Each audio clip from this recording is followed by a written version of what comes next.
Hi, so we're going to review systems. So this is reteaching lesson number 1.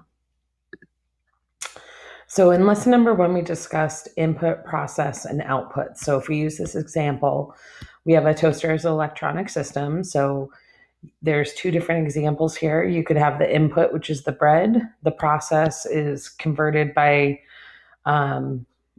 basically converted by the toaster into toast. That is your output. You could also talk about the electrical energy when you plug that toaster in and flip the switch down. The process is that the heating element gets heated up and then toast the bread.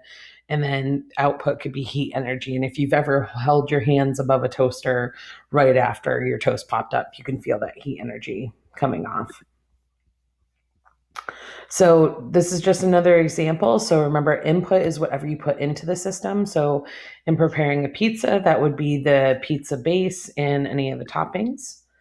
And then the process is what happens to make the system work. So in this process, you would be baking the pizza in the oven. So that's the process, baking the pizza. And then your output is what the system creates. So right here, you have a delicious pizza at the end. So now I'd like you to try. So we have Bessie, our cow here.